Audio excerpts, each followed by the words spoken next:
Good morning, class 8. How are you guys doing? I hope you are doing good and fine. So, we are back here, and I am with your SST on your chapter 10 with disaster and its management. Disaster and its management. Disaster and its management, right? So,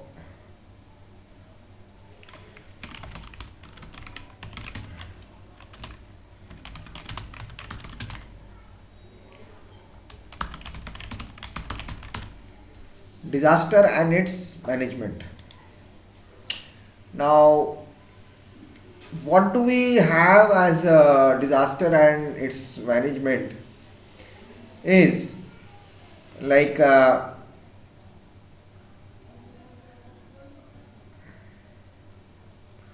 what to say, earthquakes, floods, and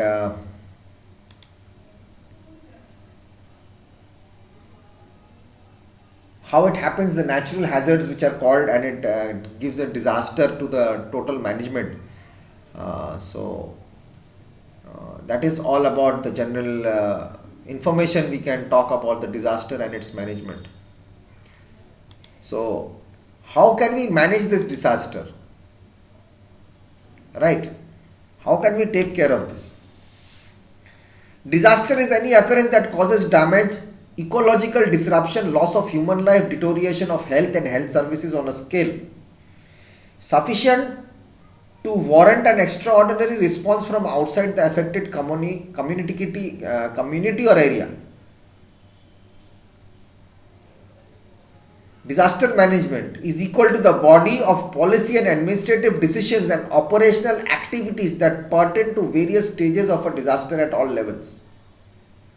It encompasses all aspects of planning for and responding to disasters, including both pre and post disaster activities.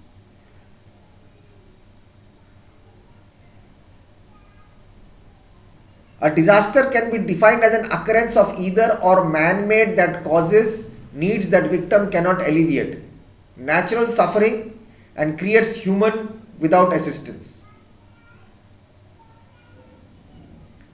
Disaster nursing professional, it can be defined as the adaptation of nursing skills in recognizing and meeting nursing physical and emotional needs resulting from a disaster. Hazard, any phenomenon that has the potential to cause disruption, damage to people and their environment. When hazard involves elements of risks, vulnerabilities and capacities, they can turn into disasters. Predictability, controllability, speed of onset, length of forewarning, duration of impact, scope and intensity of impact.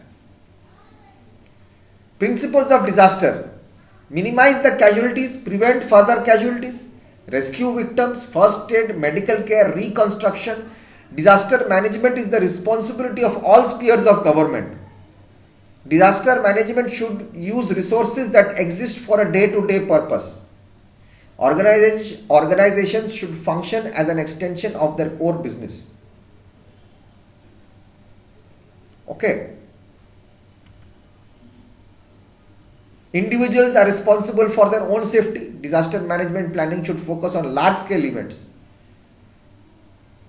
Difference between incidents and disasters. Disaster management operational managements are additional to and do not replace incident management operational agencies. Okay. Earthquake.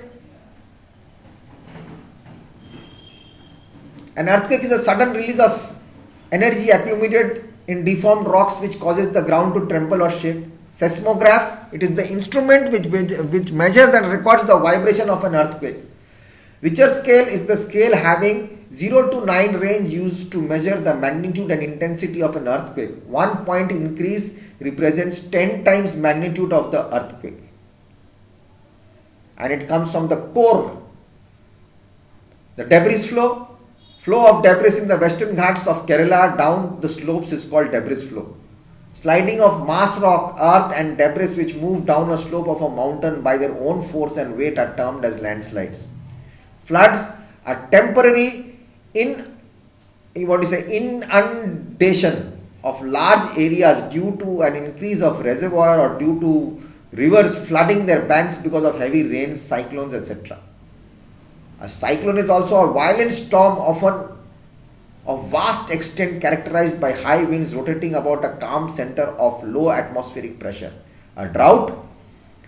A drought is an insidious natural hazard that results from a departure of precipitation over a season or longer period of time, insufficient of meeting the demands of human, plant and animal activities.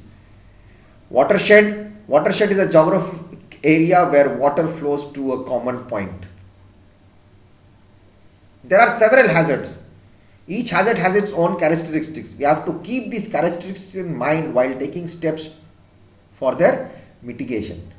Causes and effects of hazards help us to select strategies for mitigation of hazards.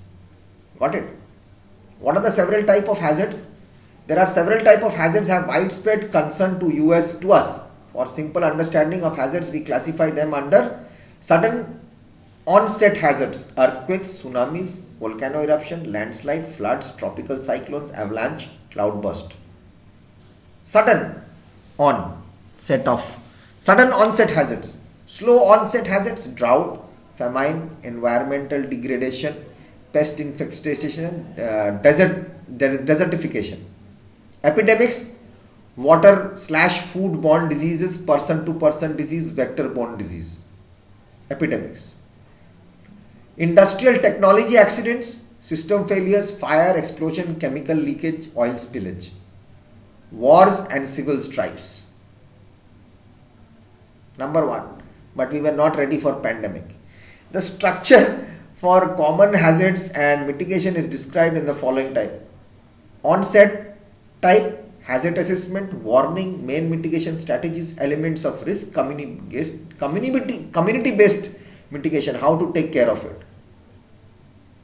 We should keep the following points in mind while taking steps to mitigate the impact of hazards. All disasters have different typical effects.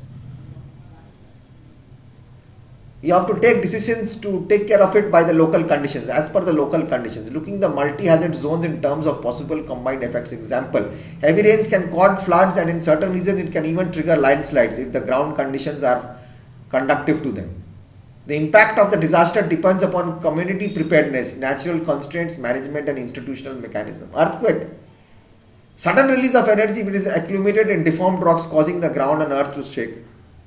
It's an onset type and warning. Earthquake onset suddenly. They occur at any time, day, night, and any time of the year. They occur all of a sudden without any advance warning. Their impact is sudden. Earthquakes, you cannot predict an earthquake. Despite extensive researches and investigations, you cannot search for one. Element: the following. Settlements in earthquake prone area result on alluvial soil and wind blown soil deposits. Settlements built on landslide prone areas. Settlements built along geological fault lines. Buildings weak, having occupancy, they fall down. Building with heavy roofs. Building with poor quality material, they fall down, break down. Physical damage, damage of building, damage of service structure, fires due to short circuit, floods due to dam failures, landslide in hilly mountain ranges. Casualties very high near the epicenter. Very high and thickly populated areas in buildings where there are in buildings which are not earthquake resistant. So these are the points. So I have to go through these points, and it's all about the earthquakes. Then you have the precautions against earthquakes, how to do, precautions against cyclones, tsunamis. You have to read those and get them done. Okay? So do this chapter yourself and do it properly. I am